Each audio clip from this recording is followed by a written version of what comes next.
Today's testimony was sent to us by an ex-Muslim lady who died in a surgery room and met with Jesus.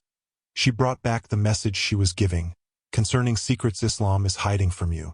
Stay tuned, because by the end of this testimony, you will fully understand what you may have been missing.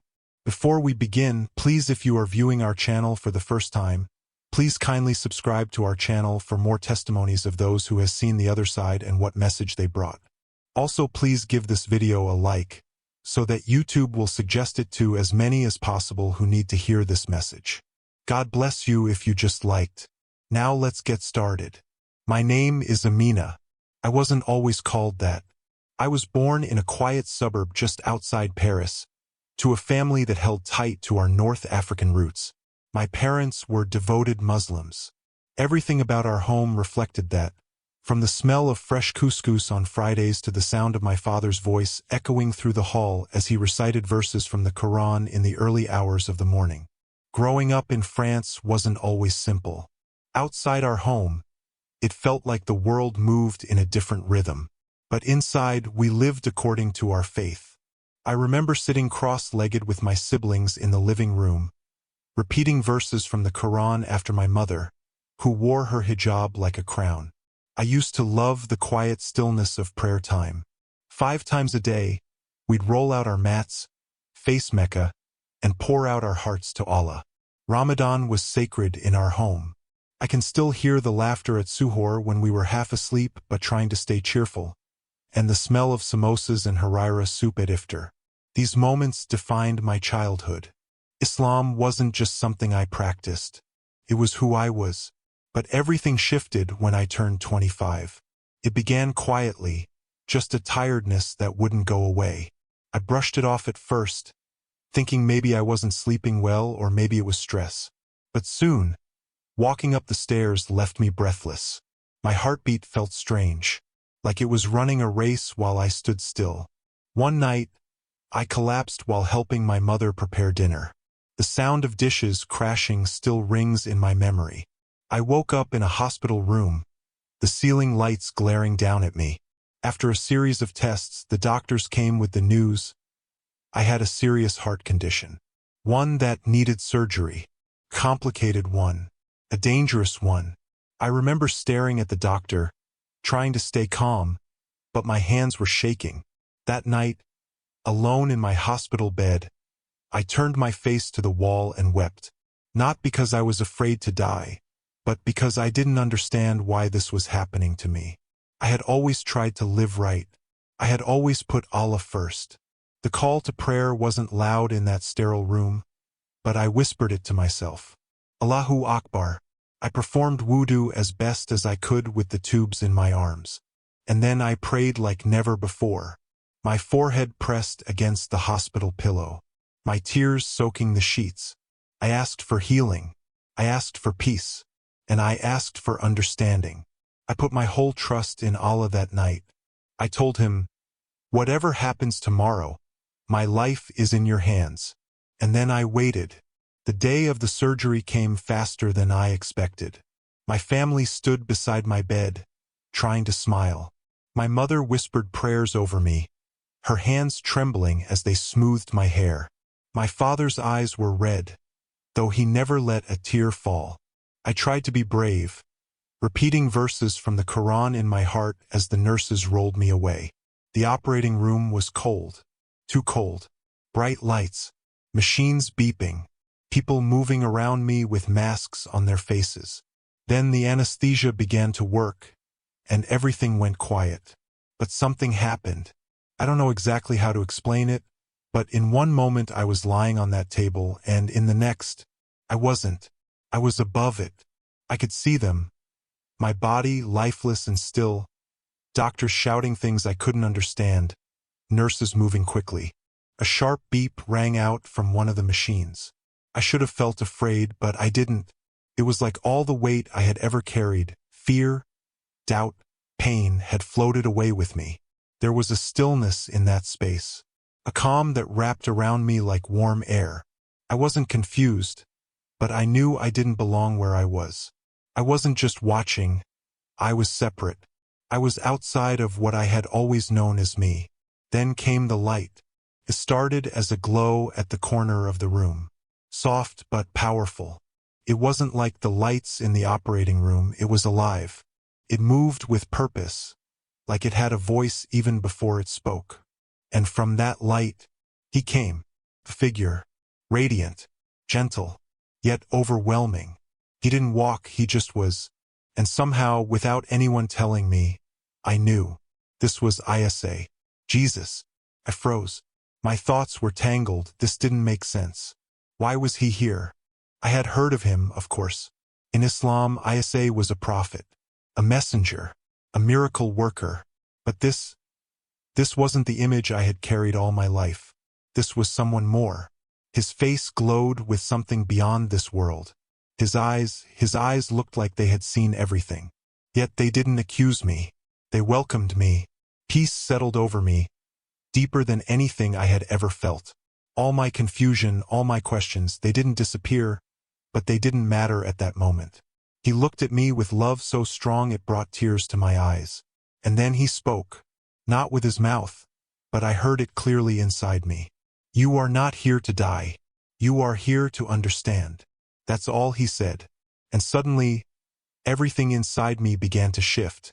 After Jesus spoke those words, you are not here to die. You are here to understand. Everything around us changed. The walls of the operating room faded like smoke in the wind. The beeping machines, the doctors, even my body disappeared from view. I blinked once, and when I opened my eyes, I was standing barefoot in a vast desert. The ground beneath me was warm, golden, and ancient. The wind whispered in a language I couldn't quite understand, but it felt like it had existed for thousands of years. The sky stretched wide above us, painted in colors I'd never seen before. Soft oranges, deep blues, and a glowing light that seemed to come from nowhere and everywhere. Jesus stood beside me, silent, but present. There was no rush, no fear, only the sound of our steps in the sand as we began to walk. In the distance, I saw it, a towering black city, strange and ominous. Its walls were smooth like glass but dark as night. Rising from its center was a tall tower that pierced the sky. It didn't look broken or old. It looked powerful, unshaken, like it had stood there forever. As we got closer, I felt something shift inside me, a weight pressing against my chest. Not fear exactly, but a deep discomfort, like something hidden was about to be revealed. Then Jesus stopped and pointed to the base of the tower. The ground began to crack, and from beneath it, a terrible creature rose, a monstrous dragon. Its scales were dark and oily, its eyes full of hate and pride. It didn't roar, it didn't speak, but its presence was terrifying. I could feel it even though it didn't touch me. The air around it twisted and trembled. I turned to Jesus, trembling. "What is that?" I whispered. He looked at me with calm eyes and said, "This is what has been hidden beneath religion, not only yours, but many." He explained that the dragon represented the corruption that had crept into what was once pure. That faith, which was meant to bring people closer to God, had been twisted, changed by power, molded by men, shaped into a system of control rather than a path to truth. I couldn't speak. All my life I believed I knew the truth. I prayed, I fasted, I followed the rules. But now I stood face to face with something that showed me how easily truth can be lost when it is filtered through pride and fear. And then, he turned to me and gently said, "You can walk away from this. Forget what you saw. Return to your life unchanged. Or, you can embrace the truth and begin a journey that will not be easy, but will lead you to me." My heart pounded. I felt small. I felt shaken. Everything I had believed was crashing around me. But somewhere, deep inside, something whispered, "This is real. This is true." Tears filled my eyes. I didn't know how or what the path would look like, but I knew I couldn't unsee what I had seen. I looked at him and nodded. "I want to know the truth, even if it's hard."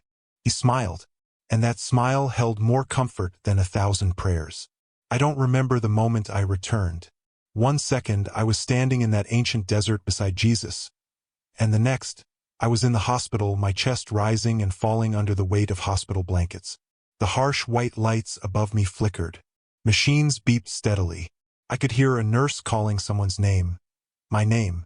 I was alive. But I was not the same. I felt weak. My body ached. My voice was barely a whisper. But inside, something had changed.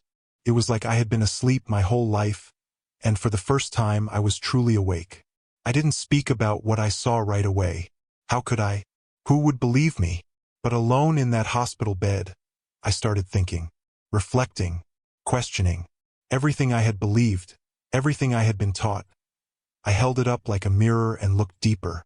When I went home, I began to read more than I ever had before. Not just the Quran but other texts too. I read about Jesus. I read about love, about forgiveness, about grace. I searched for that same peace I felt in the desert, and slowly, I began to find pieces of it in places I never expected. I started talking to people of different faiths, Christians, Jews, even those who didn't believe in anything at all. And I didn't argue, I listened, because I wasn't looking to be right anymore. I was searching for truth, the real kind, the kind that sets you free. I realized that behind all the names and practices, the common thread that ran through it all was love. And the one I met in that place beyond time, Jesus, was more than just a prophet. He was the light I didn't know I needed, the truth I didn't know existed. I want to thank each and every one of you who has listened to my testimony so far. I know my story may be hard to believe.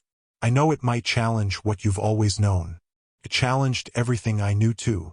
But I share it because I believe someone out there needs to hear it.